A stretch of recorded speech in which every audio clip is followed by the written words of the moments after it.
नमस्कार, स्वागत है आपका। आप देख रहे हैं खास खबर। शुरुआत करेंगे आज की खास खबर की।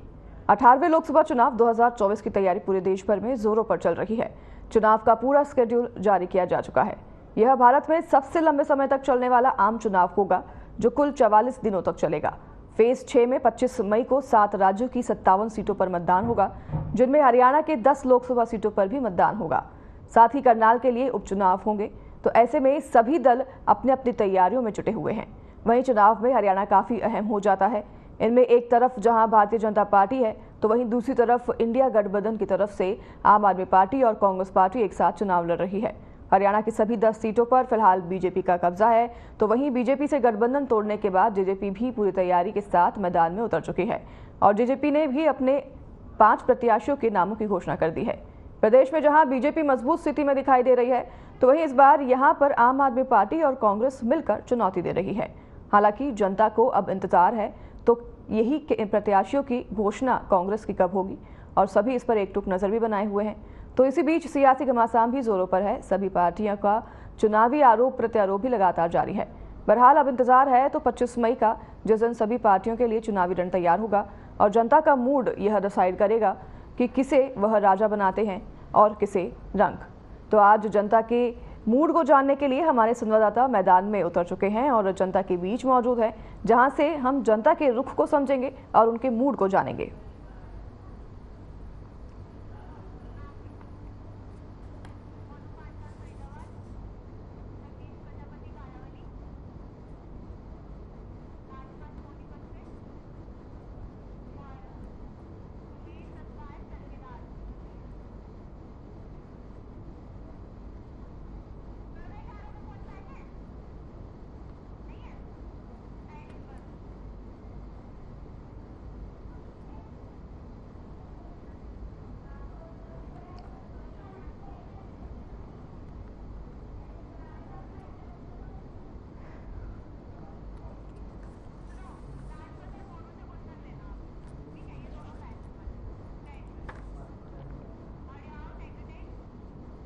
तो हमारे संवाददाता हमारे साथ जुड़ चुके हैं मैदान से। मोनू पांचाल फरीदाबाद से हमारे साथ जुड़ गए हैं और लाजपत हमारे साथ सोनीपत से जुड़ गए हैं।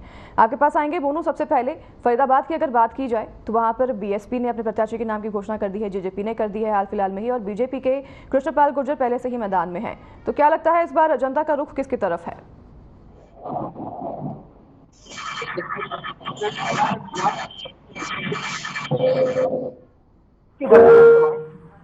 वो जो है वो अपने नाम निश्चित कर दिए गए हैं और जो घोषणा है वो जारी कर जो है वो कैंडिडेटों को कर देने की बात की जाए तो घोषणा पत्र भी जो है वो एक यहाँ पर जारी किया गया है, क्योंकि वो कैंडिडेट वो घोषणा के पत्र को लेकर के जनता के बीच में जाएंगे। चाहे वो हरियाणा की बात की जाए तो हरियाणा में जो है तमाम जिस तरीके से देखा जाए तो कृष्णपाल गुर्जर का नाम जो है वो लोग प्रत्याशी के चुनाव को लेकर के हैं और वो जो पैनल जो है वो लगातार जनता के बीच में जा रहे हैं, जनता को संबोधित यहाँ पर करते हुए नजर आ रहे हैं। और इसके साथ साथ मैं आपको बता दूं बनाया सबसे बड़ी बात यह है कि यहाँ पर हरियाणा के मुख्यमंत्री जो है सैनी है वो लगातार यहाँ पर जो है वो हरियाणा में जो पंजाब से 9 विधानसभाओं की बात की जाए तो 9 विधानसभाओं में लगातार जो है वो रैलियां करते हुए नजर आ रहे हैं। चाहे वो जो है विधानसभा की बात की जाए, चाहे वो एनआईटी विधानसभा की बात की जाए, चाहे वो किसाऊ विधानसभा की बात की जाए, चाहे वो पलवल विधानसभा की बात की जाए।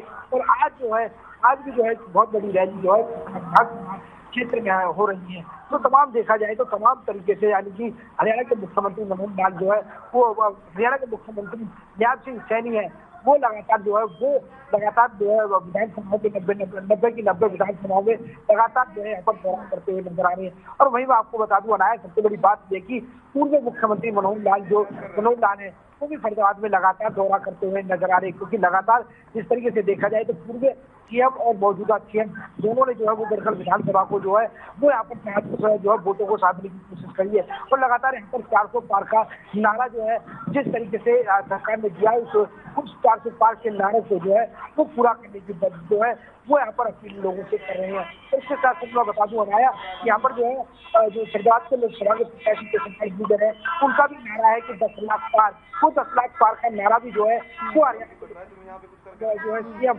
वो यहाँ पर लगातार जो है वो अपील करते हुए नजर आ रहे हैं। और वही बात की जाए तो तमाम तरीके से यानी कि अभी जो जनता है वो जनता चुनाव के मूड में तो नजर आ रही है, लेकिन बात की जाए तो जिस तरीके से कांग्रेस की लिस्ट जो लगातार देर हो रही है और जारी नहीं हुई है, कैंडिडेटों के नाम जो है वो नहीं दिए हैं, तो उसको लेकर जरूर जनता है लगाई जरूर देख रही है कि आखिरकार कब तक जो है कांग्रेस अपने नामों का ऐलान करेगी। अच्छा मोनू, अगर बात करें बीएसपी की, तो बीएसपी ने फरीदाबाद से किशोर सिंह ठाकुर जो है उनको प्रत्याशी घोषित किया है। जेजेपी की बात करें तो जेजेपी ने नलिन हुड्डा को घोषित किया है। तो ये कितने जो है स्ट्रॉन्ग दिखाई दे रहे हैं कैंडिडेट, अगर बात की जाए बीजेपी के जो अपने उम्मीदवार हैं कृष्णपाल, देखिए उनके सामने कितने स्ट्रॉन्ग दिखाई दे रहे हैं?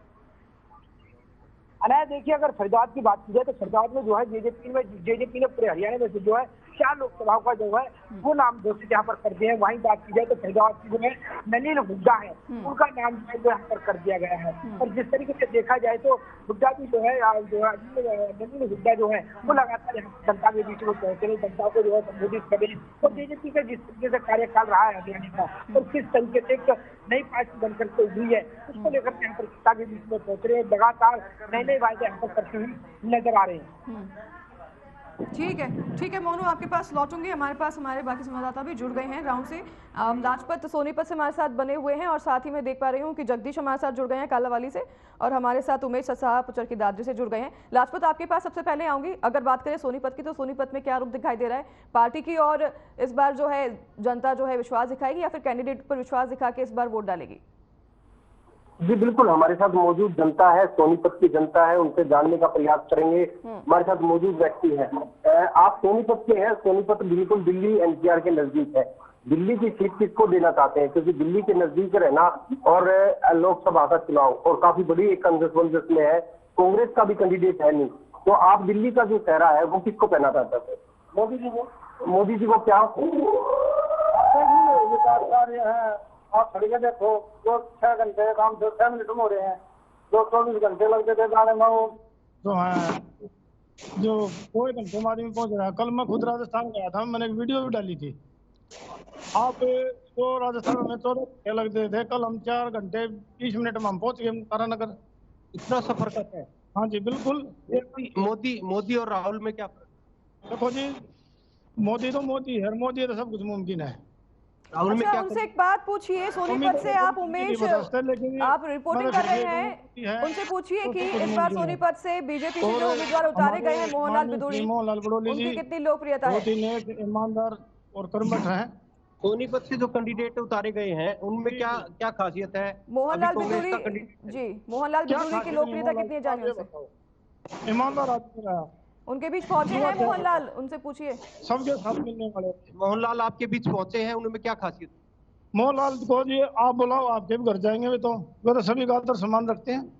किसको मना किया उन्होंने? कभी खिलाफ नहीं बोलते, अपने काम को। आप युवा हैं, आपने क्या खासियत देखी मोहनलाल जी में, और दिल्ली के नजदीक है राहुल में और मोदी की रक्षा के लिए? पूछिए कि बीएसपी के भी उम्मीदवार सोनीपत से उमेश गहलावत जो है घोषित किए गए हैं, बीएसपी को लेकर उनके क्या विचार हैं? बीएसपी जो है इस बार वोट जुटा पाएगी बीजेपी के कैंडिडेट के सामने? की सरकार है जी, मैं पैसे में नौकरी, यहाँ तो बिना पर्ची खर्ची का काम हुआ है जी। अन्य जो पार्टियां हैं, बीएसपी है, उनकी तो वोटर है, क्या आप उनको लुभा पाए?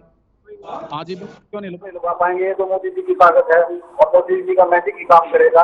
अब तक जितने भी प्रधानमंत्री हुए, सबसे लोकप्रिय हमारे नरेंद्र मोदी जी हुए हैं, उन्होंने मिशन में जो हमारा प्रथम लहराया है वो सर्वमान्य है। पहले कोई भी किसी प्रकार से आदमी हिंदुस्तान को कहीं जाता था तो बहुत ही श्रमिक झेलना पड़ता है, लेकिन अब मोदी जी के नाम से कहीं जाते हैं तो हिंदुस्तान का नाम बहुत ही सर्वमान्य और उज्ज्वल भविष्य से देखा जाता है। आप राहुल और मोदी जी में क्या फर्क देखते हैं? और आपके कैंडिडेट यहाँ से हैं, अभी तक कांग्रेस का कोई कैंडिडेट या अन्य पार्टियों का कोई कैंडिडेट नहीं आया।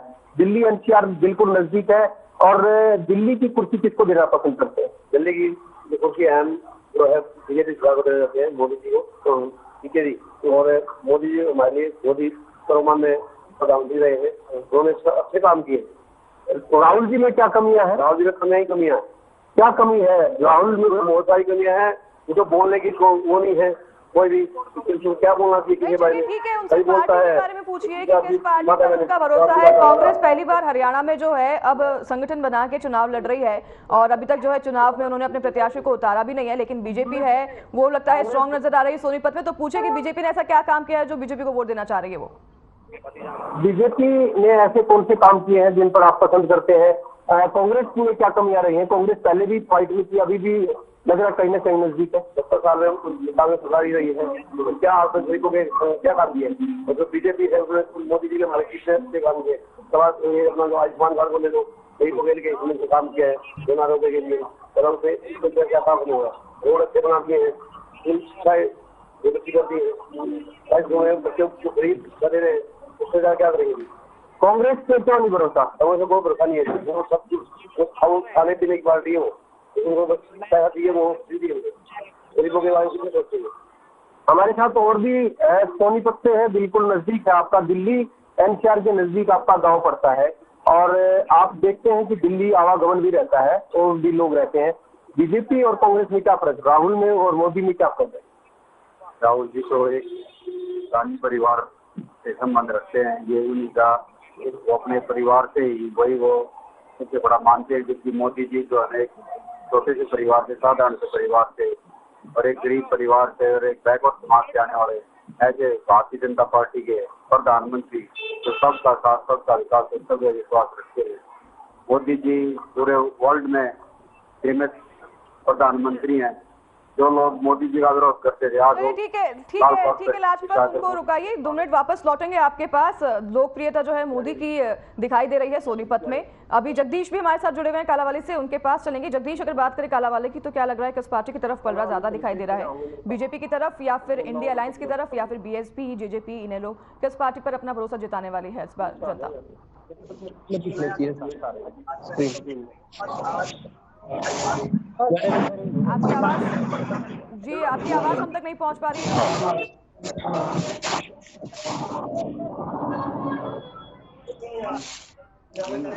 आपको यहाँ पर रोकना चाहूंगी जगदीश, मैं पैनल से रिक्वेस्ट करूंगी कि आपकी आवाज को सही किया जाए। और इसी बीच एक छोटे से ब्रेक के लिए हम रुकेंगे, फिर आप सभी के पास मैं फिर से लौटूंगी। समय हो चला एक छोटे से ब्रेक का।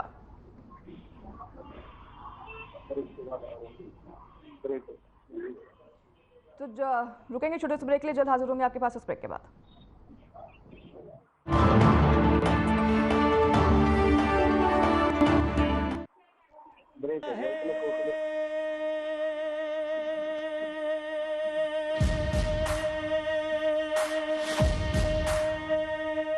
मैं भारत आऊं, भारत है मुझ में, मैं ताकत आऊं, ताकत है मुझ में, मैं भारत आऊं, भारत है मुझ में, मैं ताकत आऊं, ताकत है मुझ में। हम भारत के नतमस्तक हैं, हम योद्धा के दो हस्तक हैं, हम भारत भाग्य विधाता हैं, हम भारत के मतदाता हैं। मतदान मतदान देगा जाओ हमें, भारत बन, भारत बन। भाग्य उरी जमा लगे है भारत, लोकतंत्र ले सजे है भारत। सबले बड़े ये तिहार हमारे है, यही कर्तव्य अधिकार हमारे है। मतदान मतदान देगा जाओ हमें, भारत बन, भारत बन। जया है।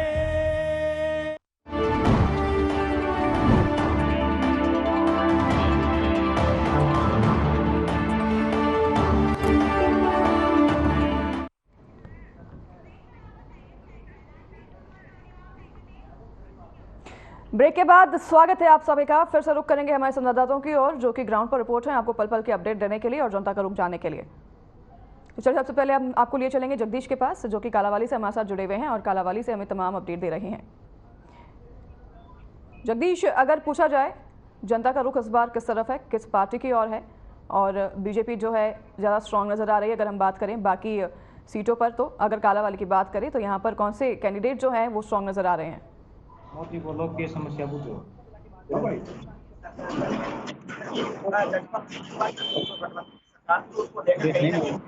दादरी सर की क्या समस्या है? कौन सा नेता आपकी जो नहीं मान रहे हैं? लोग कटक है, बड़ौदा से पूर्व में विधायक रहे, उनको बनाना हाँ ये रहेगा मसाल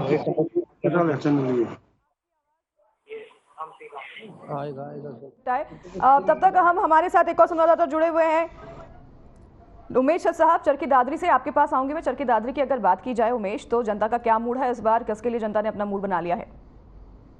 देखिए आयना, मैं बताना चाहूंगा चरखी दादरी जिले की अगर बात की जाए, चरखी दादरी जिले में लोगों में बैठ के उड़ा योजना की बनाई थी, बोला कि गया पार्टी का उम्मीदवार यहाँ से प्रत्याशी घोषित हो जाता है तब जाके तो इस हो पाएगी। लेकिन लोगों का कहना कि मोदी सरकार है, उन्होंने काफी विकास कार्य करवाए। लोगों का कहना है कि और बोले जो मजदूर किसान और व्यापारी वर्ग है वो बीजेपी सरकार की कुछ नीतियों से जो है परेशान भी नजर आ रहा। मैं लोगों से अभी बात करना चाहूंगा, उनसे पूछना चाहूंगा कि उनकी क्या राय है और इस चीज को लेकर के वो क्या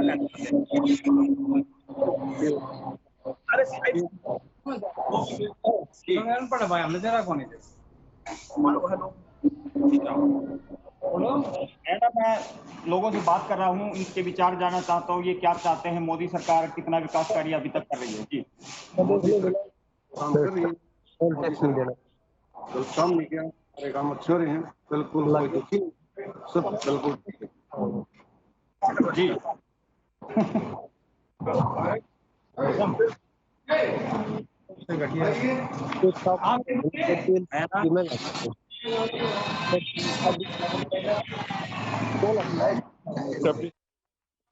मुझे आपके पास मैं आऊंगी। फरीदाबाद में जैसे कि आप बता रहे थे कि बीजेपी का पलड़ा इस बार भारी लग रहा है। बीजेपी के जो कैंडिडेट हैं लोगों के बीच भी पहुंच रहे हैं। कांग्रेस तमाम जो है दावे कर रही है कि हम प्रत्याशी की घोषणा आज करेंगे, कल करेंगे, परसों करेंगे। पर लेकिन क्या लगता है, इनकी जो देरी हो रही है नामों में घोषणा करने पर, क्या इससे कांग्रेस को खामियाजा भुगतना पड़ सकता है? क्या कांग्रेस को इससे नुकसान हो सकता है? के मुख्यमंत्री न्याय सिंह सैनी वो फरीदाबाद रहे थे, और फरीदाबाद में जो है जब उन्होंने जो है संबोधित करते हुए, और कहीं ना कहीं जब पत्रकारों ने ये सवाल पूछा कि आखिरकार जो है वो कहीं ना कहीं कांग्रेस की लिस्ट में जो है वो देरी हो रही है, तो वही आज जो है वो जो है वक्तव्य लेते हुए कहीं ना कहीं जिस तरीके से तंज कसते हुए जो है हरियाणा के मुख्यमंत्री न्याय सिंह सैनी ने बोला कि कांग्रेस की लिस्ट इस तरीके से जारी हो रही है कि पहले जो है नाम का घोषणा, जो एक पहले नाम की घोषणा है वो कहीं ना कहीं सोनिया गांधी की कोठी पर होती है, वही दूसरे नाम की घोषणा जो है वो राहुल गांधी के वहां पर होती है, वही तीसरे नाम की बात की जाए तो कहीं जो राष्ट्रीय अध्यक्ष है जो है उनके वहां पर होती है। तो तमाम चीजों को लेकर के जिस तरीके से यहाँ पर तंज कसते हुए नजर आए, और कहीं ना कहीं जो हरियाणा के मुख्यमंत्री ने ये बोला कि इनके पास किसी तरीके का कोई कैंडिडेट नहीं है, इनके पास किसी तरीके का कोई वजूद नहीं है।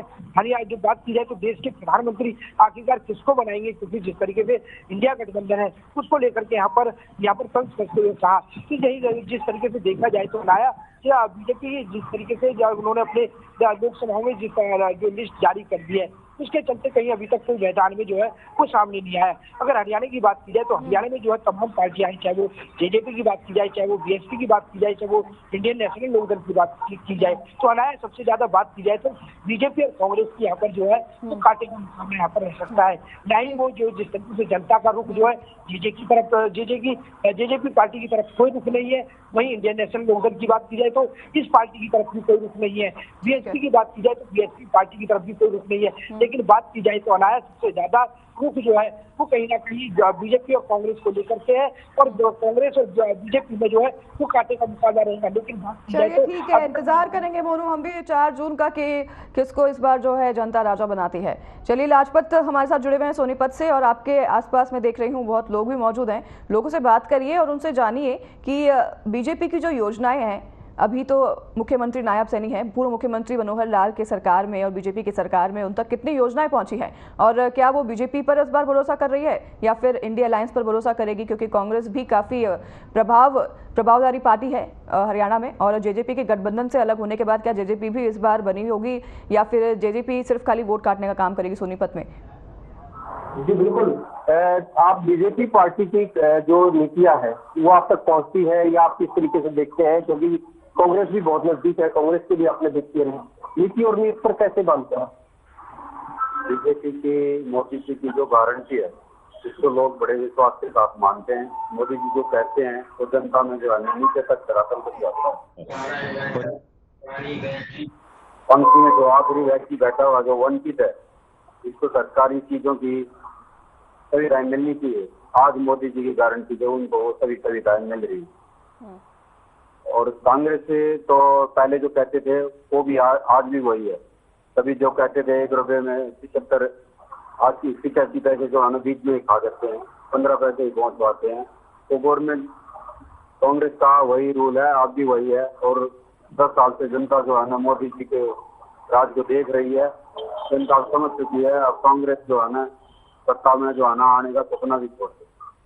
आप कैसे देखते हैं, क्योंकि कैंडिडेट आपके बीच में है बीजेपी का, अभी कांग्रेस का आया नहीं है और पार्टियों का आया नहीं है। कांग्रेस को छोड़ दीजिए, गठबंधन की बात करते हैं, वो गठबंधन की तरफ से आता है या कांग्रेस पार्टी की तरफ से आता है, वो अंदरूनी कलह है उनका। लेकिन आपके बीच में अगर कोई कैंडिडेट आता है फाइट में, सामने आमने सामने होते हैं, तो आप कैसे अपने आप को समझेंगे? देखो जी, समझना क्या है, फर्स्ट पर्सन मोदी और फर्स्ट पर्सन श्री मोहनलाल जी।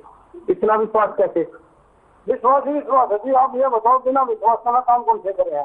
गरीबों को ये बीपीएल कार्ड, फैमिली आईडी में जो लोग फ्री राशन कार्ड है वो सब बंद हो गया। 3,000 साल के खाते में पैसे जाने लग रहे हैं। उनका जो भी पैसा था आखिरी व्यक्ति जो मोदी गारंटी है वो सब उनको मिल गया। आप युवा हैं, आप कैसे देखते हैं बीजेपी और कांग्रेस में, क्या फर्क देखते हैं? इनसे पूछिए कि यहाँ पर जो कैंडिडेट हैं बीजेपी के मोहनलाल भदौड़ी और बीएसपी ने भी अपना कैंडिडेट अभी घोषित किया है, उमेश गहलावत। बाकी पार्टियों का अभी घोषणा करना बाकी है। तो इन दोनों कैंडिडेट को ये कैसे देखते हैं? आप बीजेपी की जो भी योजनाएं हैं, जैसे कि बेरोजगारी कांग्रेस का बड़ा मुद्दा है, तो क्या इनको रोजगार मिल रहा है या बीजेपी के जो भी सरकार का कार्य रहा है उससे खुश रहे हैं? ये अपनी जी कोड है, अपने ड्रेस कोड है, उसी से अपने हिंदुत्व की रक्षा होगी। और मेरा मानना यही है, धर्म और जाति के आधार पर जो भी बात होगी, अपना हिंदुत्व की और धर्म की रक्षा के लिए हम तो अपने बीजेपी को ही वोट देंगे। आप मोहनलाल जी को कैसे जानते हैं? किस तरीके की उनकी नीति है, किस तरीके की उनकी शैली है, कैसे वो काम करते हैं? क्योंकि अभी बीएसपी ने अपना कैंडिडेट निकाला है, उनमें और इनमें दोनों में क्या फर्क मानते हैं? मैं मोहन जी को कई साल से जानता हूँ और मोहन जी मेरे को जब भी मिले हैं, जिस भी गाँव में मिले हैं, हर एक युवा के साथ, वर्ग के साथ उन्होंने सम्मान के साथ काम किया है। जिस भी कोई भी उनके घर पे आया है या कहीं भी मिला है, उन्होंने वो काम उसके करके दिए हैं। उदाहरण के तौर पे हमारे गांव के काम देख लो, मैं नागपुर का रहने वाला हूँ। हमारे गांव में रोड से लेकर रोड और नाली से लेके हर एक चीज का कार्य मोहनलाल जी ने करवाया। एमएलए थे तब? एमएलए थे, हाँ। अब एमपी बनेंगे तो क्या उम्मीद है? एमपी बनेंगे तो भगवान से हमारी यही आशा रहेगी, मंत्री बन के विधानसभा में बैठे। ठीक है उमेश, आपको रोकना चाहूंगी यहाँ पर। जैसे कि बता रहे हैं कि सोनीपत में बीजेपी मोहनलाल भदौड़ी जो है, इनका जो लोकप्रियता ज्यादा दिखाई दे रहा है और लोग उनका सम्मान भी कर रहे हैं और बीजेपी के जो पलड़े में है वोट जाता दिखाई दे रहा है। चलिए जगदीश, आपका अभी जो वॉइस है फिक्स किया जा चुका है, आपके पास आएंगे। अगर बात करें कालावाली से, तो कालावाली में लोग जो हैं किस पर भरोसा दिखाने वाले हैं इस बार? जी बिल्कुल अनाया, अगर सिरसा जिला की बात करें तो सिरसा लोकसभा सीट को लेकर भाजपा डॉक्टर सोमचंद्र को मैदान में उतार चुकी है। वहीं जजपे की बात करें तो जजपे के रमेश खट्टक को मैदान में जो बड़ौदा के 3 बार विधायक रहे हैं उनको उतारा गया। हालांकि कांग्रेस का जो अंतरिम कलह है, जब मालूम के मंथन के चलते जो है अभी अपनी सीट पर वो जो प्रत्याशी में नहीं उतार पाई है, लेकिन लोगों की क्या राय है उसको लेकर हम जानना चाहेंगे। हमारे साथ में जो कालावाली के लोग हैं उनसे हम जानना चाहेंगे कि जो आप किस तरह से देखते हो, भाजपा अभी रहेगी या कांग्रेस अभी रहेगी इसकी बात लोकसभा चुनाव में?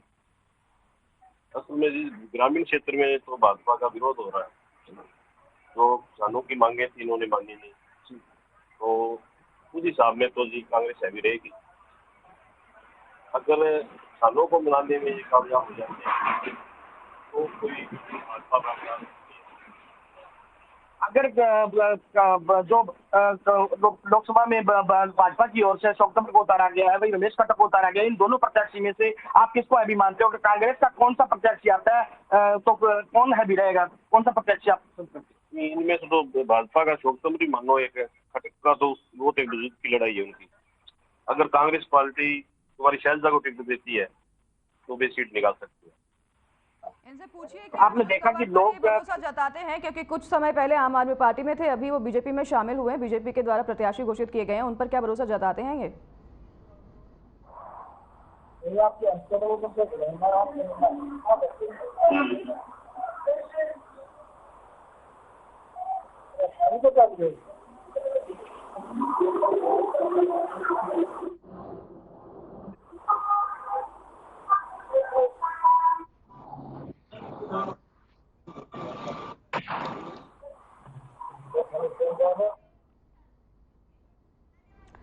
चलिए ठीक है, आप सभी का बहुत धन्यवाद हमारे साथ जुड़ने के लिए और हमें तमाम जानकारी देने के लिए। हमारे सभी संवाददाता जो हैं ग्राउंड पर मौजूद थे और सभी जनता से उन्होंने बात की, जनता के बीच वह पहुंचे, जनता का मूड उन्होंने जाना और आप तक जनता के मूड की जो भी जनता के रुख है, मूड की जो भी बात है वो आप तक पहुंचाई। तो चलो फिलहाल इस कार्यक्रम में हमारे साथ बस इतना ही, फिर मिलेंगे आपसे इसी समय इसी जगह। नमस्कार।